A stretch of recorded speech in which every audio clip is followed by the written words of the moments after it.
I went to the cabin because I was coming apart quietly and didn't want anyone to notice. The divorce papers were finalized 2 weeks earlier. I slept 3 hours a night and woke up with my jaw locked tight. My therapist suggested isolation with structure. I ignored the second part and searched a forestry map until I found a hunting cabin marked as seasonal. No cell service. No nearby roads. A lake beside it that looked black even during the day, like it absorbed light instead of reflecting it.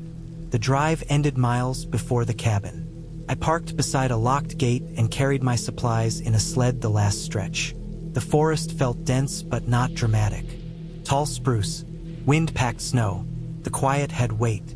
My breathing sounded out of place. When the cabin came into view, it looked older than the photos, lower to the ground, roof bowed just enough to show years of snow load. Smoke stains climbed the stovepipe. That should have meant recent use, but the listing said unoccupied since fall. Up close, I noticed fresh axe marks in a stump beside the porch. The cuts were pale, not weathered. A stack of firewood sat under the eaves. The ends hadn't silvered. Inside, the air smelled faintly of ash and damp wool. There were 4 chairs around a small table. One chair had a groove worn into the front edge. The legs were polished smooth where boots had hooked around them.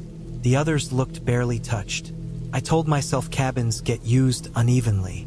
Hunters sit in one place. Old habits stay even when people leave. I unpacked slowly. The wood stove worked. The flue drew clean. There were no signs of rodents. The outhouse path was tamped down, not drifted over. Someone had used it after the last snowfall. I noticed these things and logged them away without letting them connect. My mind was tired. I wanted sleep. The first night I woke to a sound that did not fit the forest. Not a branch snapping or snow sliding. It was weight placed carefully. A step, then nothing. Another step, closer, then nothing. The sound moved along the wall, steady, measured, not rushed. It circled the cabin once and stopped near the door. I lay still on the bunk and listened until my ears hurt. The stove ticked as it cooled. The steps never came onto the porch. After a long stretch, the sound faded into the trees. In the morning, I checked the snow. There were animal tracks everywhere. Squirrel, fox. One clean line of human boot prints led to the outhouse and back. They were mine. I did not see anything else. I told myself the sound had been ice shifting in the trees. The forest can play tricks when you are half asleep and alone. I spent the day cutting wood. The work settled me. My hands remembered simple effort. By afternoon, my shoulders burned in a way that felt earned. The lake stayed black. No ice cracks. No birds. The cabin creaked when the temperature dropped. I cooked, cleaned, read a few pages, then sat in the worn chair without thinking about it. The groove fit me. My elbows found the table edge naturally. That bothered me later, when I noticed. The second night, the steps returned. They came closer to the wall this time. Slow, even placement, like someone counting paces. When I shifted on the bunk, the sound stopped. I waited. My heartbeat slowed. When I moved my foot, the steps resumed. One step. Pause. One step. I froze, and so did the sound. The quiet pressed in. I lay there until my legs cramped. In the morning, the snow told a different story. 2 sets of tracks circled the cabin. One set was booted. The other was bare feet. The toes were clear. The heel edges were sharp. The spacing showed careful balance. They stayed just out of reach of the porch light spill. They did not cross. They followed me around the building like a shadow. I stood there longer than the cold allowed. Bare feet in this weather would go numb fast. Frostbite would follow. I told myself it could be someone testing themselves, some local who knew the land. That explanation felt thin. There were no nearby roads, no mention of neighbors, no reason to be here barefoot at night. I did not leave. Pride played a part. So did the idea that I had already failed at so many small things that turning back felt worse than staying. I checked the door latch. I checked the windows. I stacked the firewood higher and brought the axe inside. The third night, the sound came earlier. Dusk had not fully settled. The steps tracked my movement. When I stood, they paused. When I sat, they resumed. When I took one step toward the door, They adjusted their distance, never closer, never farther. The pattern was clear.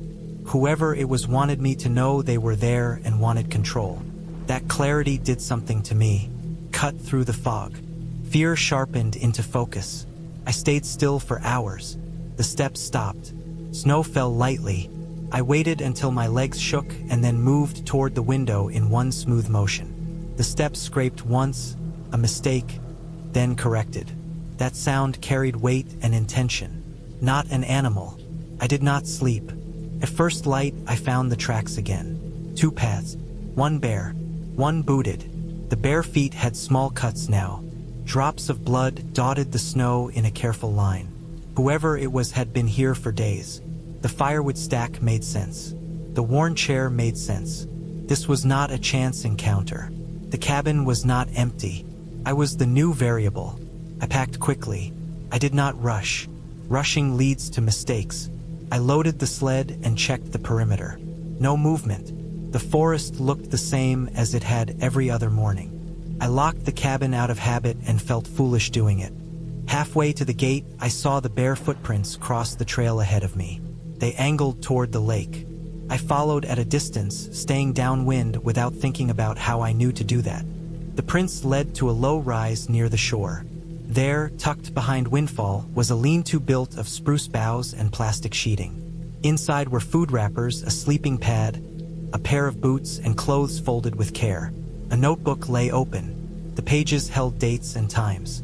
My arrival was listed. My routines were noted. When I cut wood, when I cooked, when I sat in the chair. There were no threats written down, no plans, just observation, control without words. The boots were my size. The clothes were clean. A person could have lived here through winter with preparation. The bare feet explained the silence. Skin on snow makes less noise than rubber. Pain would come later. I left everything as I found it and backed away. The gate felt farther than it had before. I kept moving. I did not look back. At home, I reported it. Forestry officers searched the area and found the shelter. They found the notebook. They did not find the person. They told me people choose isolation for many reasons. Some practice endurance. Some avoid systems.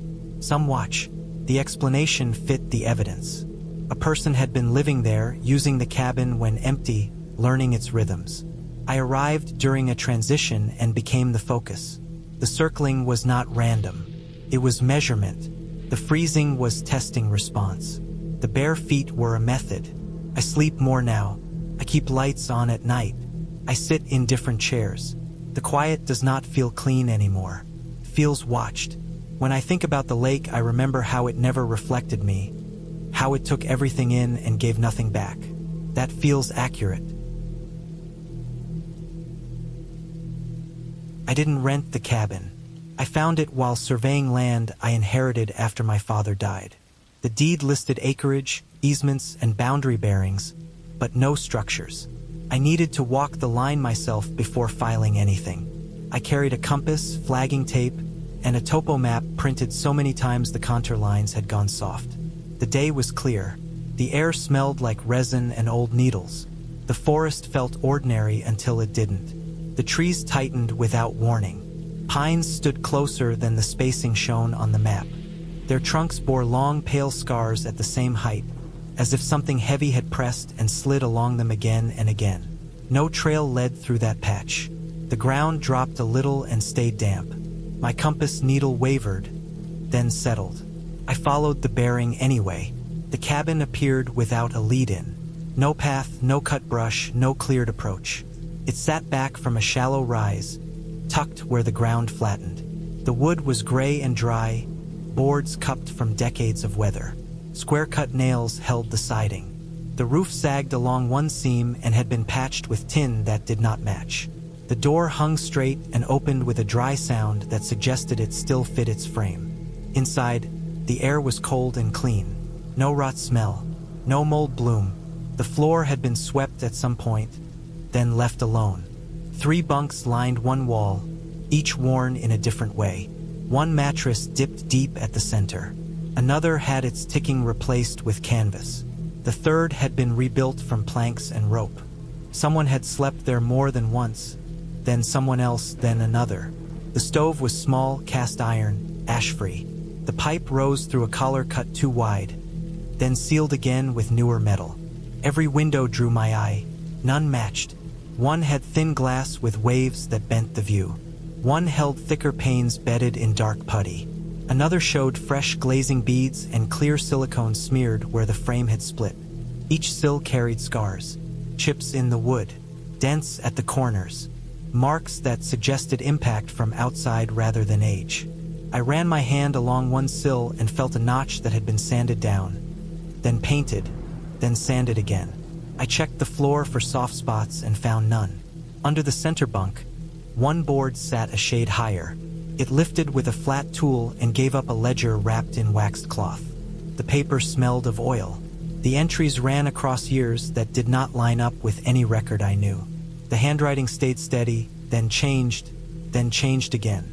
Dates appeared during winters that would have made access hard without a trail. Supplies listed did not match any legal use. Fuel, salt, wire, panes of glass. Repairs repeated in cycles. Windows replaced. Nails pulled and reset. Boards patched. I wanted proof before reporting it. A photo would not do much without context. I decided to stay one night. I pitched my pack by the door, cleaned the stove, and burned a short fire. The smoke drew straight up and vanished. The cabin held heat well. I checked for tracks and found none. The ground around the walls showed old compressions where soil had sunk, then hardened. The shapes did not read as steps. They looked like places where weight had leaned and rested. Night settled early. The forest went still the way it does when the wind drops. I lay on the rebuilt bunk and watched the ceiling darken. The smell of wood warmed and spread. I slept in pieces. At 2:40 a.m., pressure touched the cabin. Not a blow, not a scrape. The wall bowed a fraction, then eased back. The sound was low, like air moving through a tight space. Traveled. The weight shifted to the next wall and paused. The windows did not rattle. The glass did not ring. The pressure felt measured, patient. I lay still and counted breaths. The stove showed no glow. The pipe stayed quiet.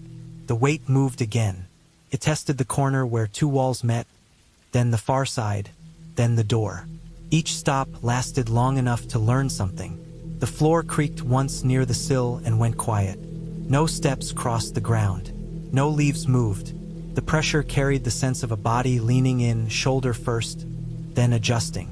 The cabin held. I did not reach for a light. I focused on details. The height of the pressure matched the scars on the trees. The timing matched the ledger cycles. Windows broke from outside because something expected to get through them. The different glass told of trial and error. Thicker panes delayed breakage. Putty hardened and failed. Silicone flexed longer. Repairs followed force. Near dawn, the pressure lifted and did not return. I slept again and woke with the thin gray light that comes before sun. I walked the perimeter. The soil along one wall had been pressed smooth in a wide oval. No toe marks, no claw lines. The bark scars on nearby pines matched the height and curve. Resin had flowed and set again and again over years. I packed and marked the spot on my map. On the hike out, I found old wire snares cut and left to rust. I found a salt lick set back from the cabin line, placed to draw animals close. I found broken glass buried shallow where it would not cut feet. The ledger made sense then. This had been a camp built for illegal take. Bears come to salt and grease and smells. They lean, they test, they remember. When windows broke, people replaced them stronger and learned the hard way that glass invites attention. When access was hard, the animals still came. I reported the structure. The agency sent a team. They confirmed age by nails and saw marks. They traced the ledger dates to known poaching seasons. They found hair embedded in old putty and pressed wood. The pressure marks matched bear behavior, rubbing and testing for entry.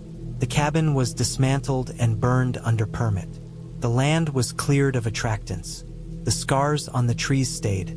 I kept the map with the flags. The boundary line held. The forest opened back up beyond that pocket. I do not walk there at night anymore. I know what leaned on those walls and why it learned to do so.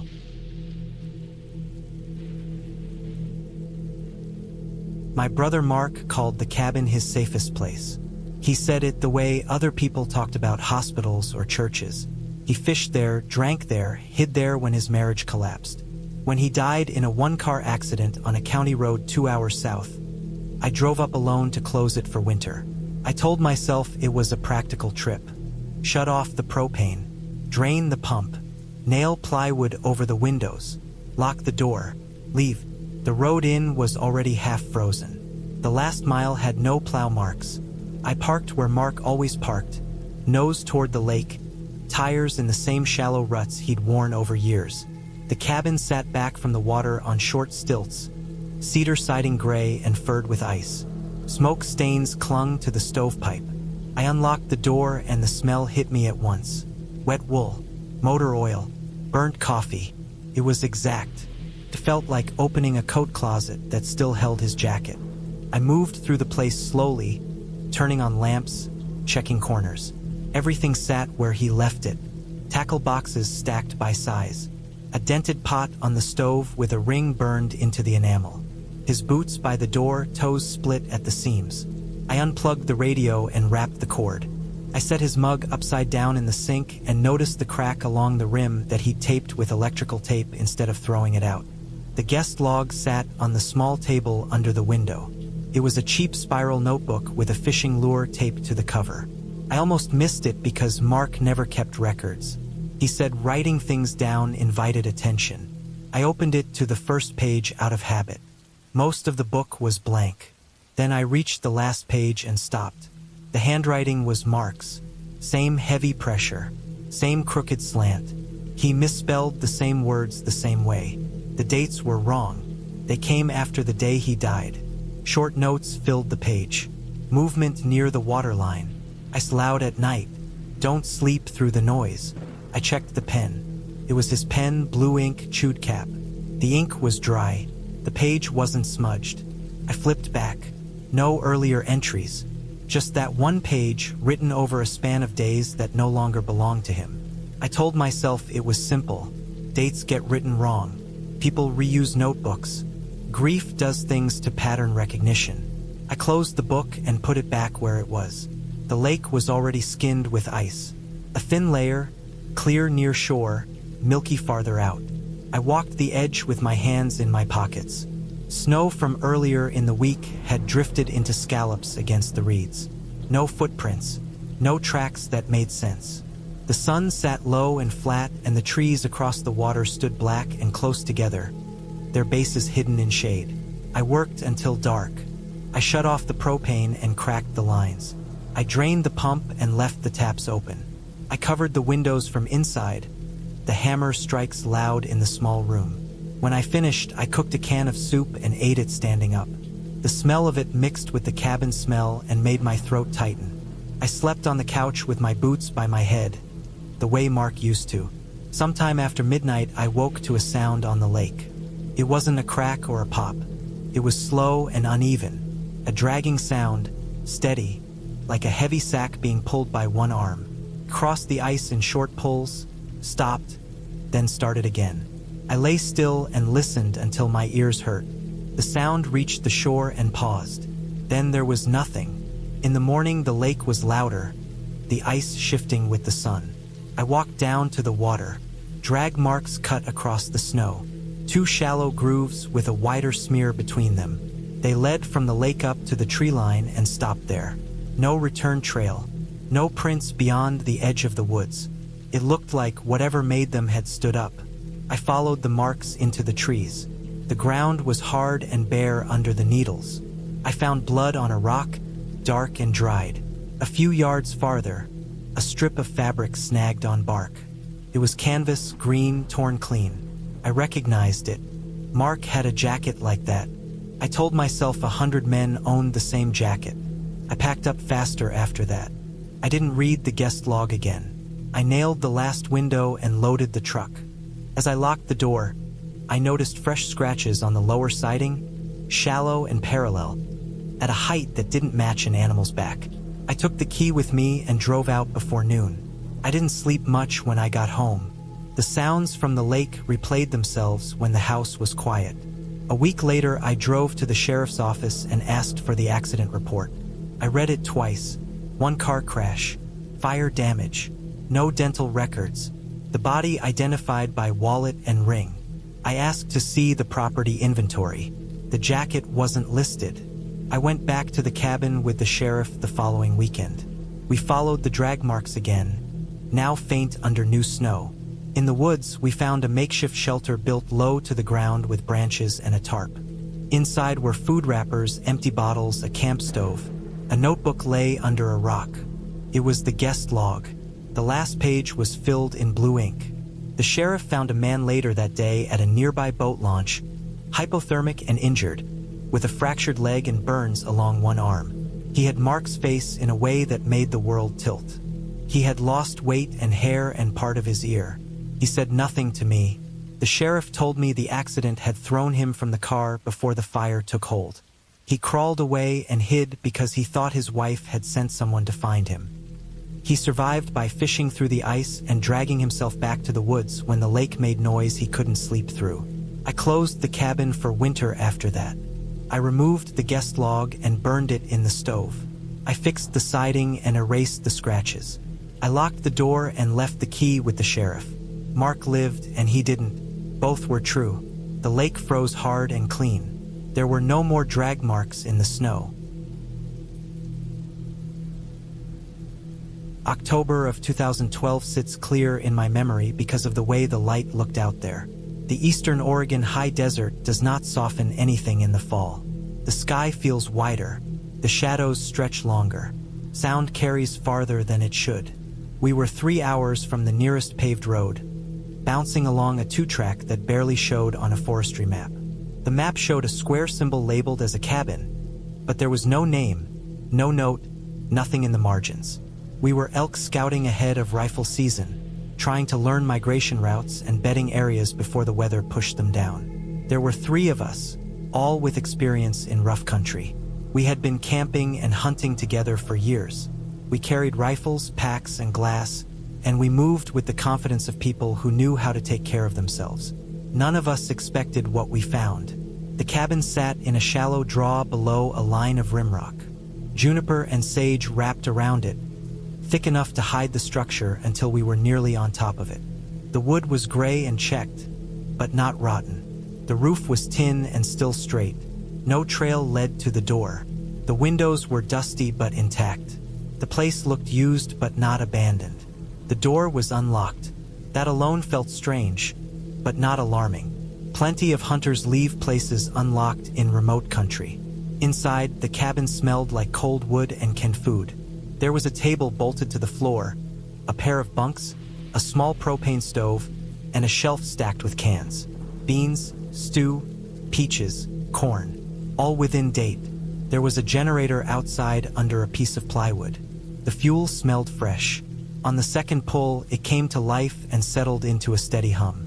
That should have been our first warning. Nothing out there should work that easily without someone tending to it. We spent the afternoon glassing from the rimrock above the cabin. The country rolled out in waves of sage and juniper, broken by shallow canyons and basalt shelves. We saw elk sign but no animals. Tracks crossed the draws and droppings were fresh. We marked spots on our maps and watched the shadows stretch until the cold pushed us back down. Night came fast. The temperature dropped hard after sunset. We ate from our packs and used the generator long enough to charge headlamps. The cabin held heat better than expected. Wind brushed the walls and moved through the junipers with a dry whisper. At some point, one of my friends made a joke about the rimrock, about the way it felt like something could be standing up there watching us. It was meant to cut the quiet. It did not work. The sound of the generator had stopped. I went outside to check it. The generator sat where we left it. The fuel cap was not screwed in. It was set neatly on the plywood, upright, clean. The threads were dry. None of us had touched it after starting the machine. We stood there in the dark, headlamps lighting the ground, each of us looking at the other's faces. No one moved. The wind kept moving through the brush. The generator was fine once the cap was tightened. It started again on the first pull. We told ourselves what we needed to, that one of us must have done it without remembering. That vibration could have loosened it. That nothing else made sense. We went back inside and shut the door. Sleep came in pieces. The cabin creaked as it cooled. Something moved outside once, slow and careful, not close enough to touch the walls. I told myself it was a cow elk or a mule deer passing through the draw. The sound lasted too long for that, but I let it go. At dawn, the sky went pale and flat, the kind of light that makes distance hard to judge. We climbed back to the rimrock with our glass. Frost silvered the sage. Breath hung in front of our faces. While scanning a long juniper break to the north, I saw movement where there should have been none. It was tall. That was the first thing that stood out. Too tall to be a bear on all fours. Too narrow to be a man carrying weight. It moved with a steady pace, not weaving, not stopping. The color blended with the trees. It stayed in the broken shade, never crossing open ground. The shape passed behind trunks and came out the same size every time. No swing to the arms, no shifting gait. Covered ground without effort. I watched it until it vanished into a fold in the land. The glass stayed on that spot long after it was gone. My hands were cold, but my back felt hot. I told myself it was a man in the distance. Someone else scouting. Someone else who knew the country better than we did. That explanation did not sit right, but it was the only one that fit.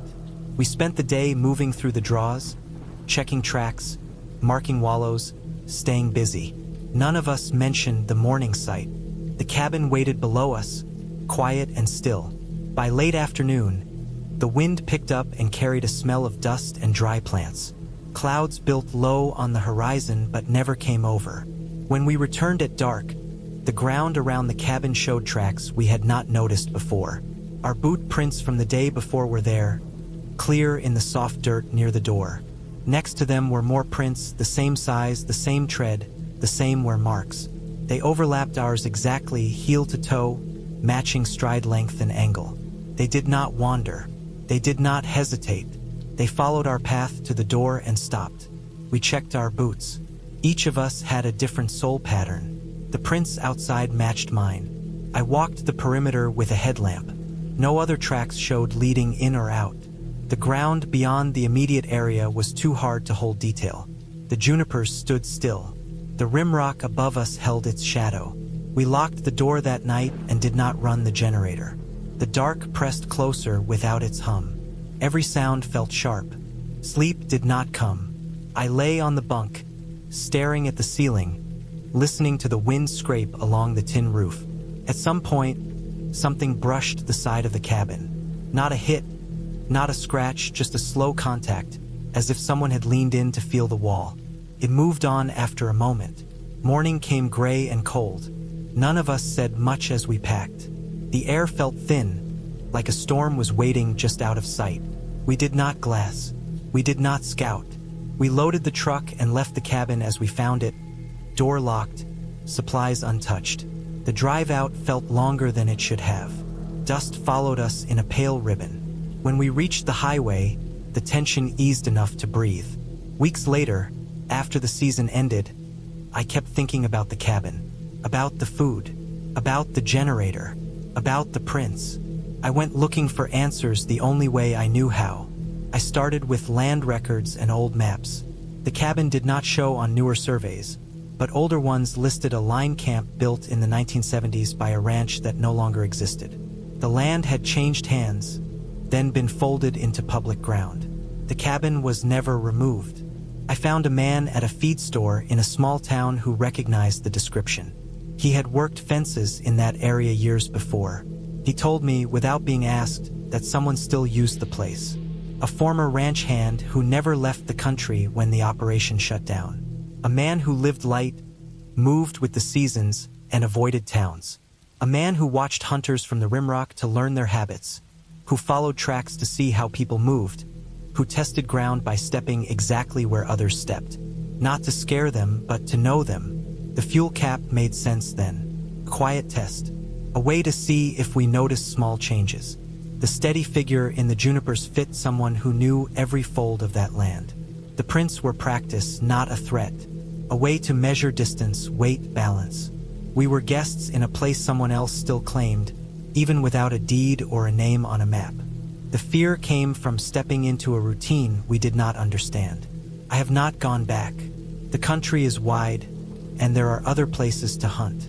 That cabin still sits where it always did, stocked and ready, waiting for people who think empty land means unclaimed land. I know better now. I went to the cabin because my therapist suggested isolation with structure, and I ignored the second part. I told myself the structure would appear once I arrived. I rented a hunting cabin off an outdated forestry listing that still showed a seasonal access road and a caretaker name that led nowhere. The drive ended early. Snow had swallowed the last miles. I walked in with a pack that felt heavier with each step, the cold pressing sound flat against the ground. The lake sat beyond the trees, frozen to a dull gray, a wide plate that took noise and never gave it back. The cabin stood low and squared, logs darkened by decades of weather. The door opened without resistance. Inside, the air held a stale tang of iron and ash. A single boot rested by the door, toe pointed inward, laces tucked as if someone planned to return. A pot sat on the stove with a crust burned so black it looked painted on. The smell lingered, old and bitter. I checked the corners, the bunks, the small table, the shelf of cans that were dented and mismatched. There were signs of use without signs of care. A chair lay on its side. A hat hung on a peg, stiff with sweat salt. No notes, no broken window. The place felt paused.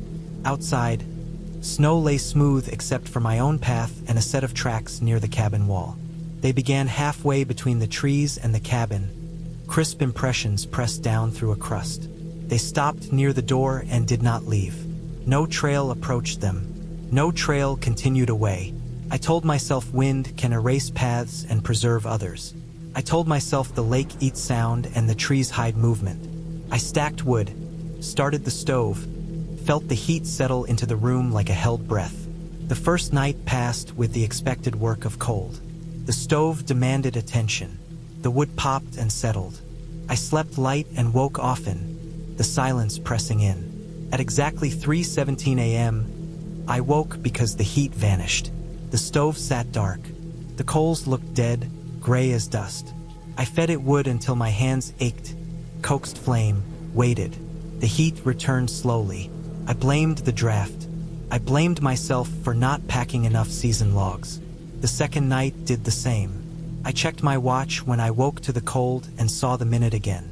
I stayed awake before that time, feeding the stove, watching the flame. At 3:17, the pull shifted. The flame bent, then fell flat. The heat slid out of the room as if poured. I checked the damper. It was open. The chimney sounded wrong, a low sigh instead of a draw. Outside, the lake lay still, a cold sink. I thought about pressure changes and how cold air drops. I thought about the way a stove can lose draft when the temperature flips. I slept in layers and told myself this was the structure. On the third day, I searched the cabin again. Under the bunk, I found a glove stiff with frost. In the shed, I found a snow shovel with a handle polished by use. The snow around the shed showed nothing new. The tracks by the cabin remained, sharp as if cut. The sky stayed clear. The cold grew teeth. The third night repeated the hour. I woke with my breath fogging thick. The stove went dead again, as if someone had closed a door. I felt along the flue pipe with bare fingers and flinched. It was colder than the room. I put my ear near the wall and listened. The lake took the sound of my breath and kept it. On the fourth morning, I noticed the window. The frost pattern looked disturbed. On the outside pane, the ice had melted in shapes that read as hands, 5 marks each pressed flat. The melt had refrozen in shallow bowls. From inside, the glass was clear where the heat had touched. I stepped outside and matched my own hand to the shape. To fit, the thought settled heavy. Someone had pressed close enough to warm the glass with skin through gloves or bare hands. The height was right. The angle suggested leaning in. I circled the cabin and found the crawlspace vent half buried in drift. The snow there had a crust broken inward. The vent cover hung loose. Cold air poured from it, steady and strong. I brushed away snow and saw dark beneath, a hollow that breathed. The ground there held prints that sank straight down without stride, as if someone dropped from above or climbed up from below. I spent the day clearing snow and found the access road cut not far from the tree line, covered by drift. Tracks there told a story of an old snowmobile path, weeks old, erased and redrawn by wind. Someone could come and go without leaving a clean line to the cabin. I found a length of hose near the tree line, brittle with cold, cut clean. I found food wrappers buried under snow, crushed flat. That night I did not sleep. I watched the stove and the clock. I felt the draft change before the minute turned. At 3:17, the pull reversed. Cold air rushed down the flue. The flame died. At the same time, the crawl space breathed harder. I went outside with a headlamp and saw vapor pour from the vent. Someone was opening a path, drawing heat down and away. The lake held the sound of my steps. I pulled the vent cover free and shined the light into the dark. The space held signs of a camp made small and tight. Blankets hung from joists. A metal pan sat beneath a pipe that led up toward the stove, rigged to steal warmth. The pipe was damp with frost. A human shape shifted deeper, pressed flat, staying still. I backed away, heart steady in a strange calm. The handprints on the window made sense. Someone had checked for me, breathing on glass to see inside without sound. The tracks that started and stopped made sense. The approach came through drift and trees and the lake edge where sound dies. I packed in full light and left nothing. I marked the spot and walked out hard, keeping the trees between me and the cabin. I reported the listing and the site when I reached service. The explanation was plain. People had used the cabin as cover, drawing heat into the crawl space at night to stay hidden, killing the stove draft on purpose to force the room cold so I would stay bundled and still. The handprints were checks. The boot by the door belonged to someone who left fast when they thought they had been found before. The structure I ignored was the one that keeps distance. I did not return. The lake went back to holding sound, and the cabin went back to waiting for someone who would not check the vent. My name is Evan R. Holloway, and I signed the logbook because everyone before me had. The cabin sat a half-mile off the marked trail in the western Adirondacks, a free-use ranger structure listed on a weathered notice at the trailhead. First come, first serve. July 1989. I was 27, between jobs, sleeping poorly, walking long miles to wear myself down. The cabin offered a roof, a stove, and a place to write. The hike in was easy enough. The woods were thick but well-known, hemlock and spruce with low fern and damp soil. Black flies hung in clouds and tested any bare skin. I carried a pack light enough to move fast and a notebook I had been filling for weeks. The cabin appeared where the map said it would. A square of dark would by a bend in a creek. The roof was tin, patched in places. The door stuck, then gave. Inside smelled of smoke and pine. The bunks were plain planks with foam pads. A table sat under a window that looked out on a slope of rocks and roots. The logbook lay in a wooden box nailed to the wall by the door. The box had been opened and closed so many times the hinge pins were worn thin. The book was thick and soft at the edges. Names filled page after page, neat lines and rush scrawls, dates, short notes about weather and repairs. What caught my attention was the pattern. People signed twice. The first signature came with arrival dates and clean strokes. The second appeared days later, sometimes weeks, heavier, less careful. The ink dug into the paper. Letters leaned or crowded. Some names showed anger. Others showed fear. I told myself it was boredom or bad pens or wet hands. I signed my name on the next open line. Evan R. Holloway, July 12, 1989. I always put the middle initial, and my capital E always had a short middle arm. I noticed it even as I wrote. Habit sticks. The first day passed with small tasks. I swept the floor, checked the stovepipe, hauled water. The creek ran cold and clear. I cooked rice and beans and wrote at the table until dusk. The forest quieted in layers. Birds fell silent. Insects took over. I slept well. The second day I hiked ridges and came back tired. I read the logbook more closely that evening. Some second signatures included notes. Repairs done again. Windows replaced again. Nails pulled. Boards reset. One entry mentioned scratching at night and poor sleep. Another mentioned animals bold enough to test walls. Bears were common enough, especially with careless food. I hung my bag from a beam and cleaned up. On the third day, I opened the book again and turned pages without aim. I stopped when I saw my name. It sat on a page I had not reached, dated 2 days after my arrival.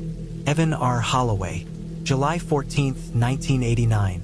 The handwriting matched mine exactly. The short middle arm on the E. The spacing between letters. The pressure was heavier, as if the pen had been pressed down hard. The ink bled slightly at the turns. I checked the date on my watch. It was still July 14th. Late afternoon. I flipped back to my original entry. The ink matched. The pen I had used was the same blue ballpoint clipped inside the box. I turned the pages again and again, counting entries. I tried to find a trick. The paper had thin sheets. When I pressed my finger on my first signature, I could feel faint impressions on the page beneath. Carbon transfer. The book had been written on over decades. Heavy pressure left ghosts below.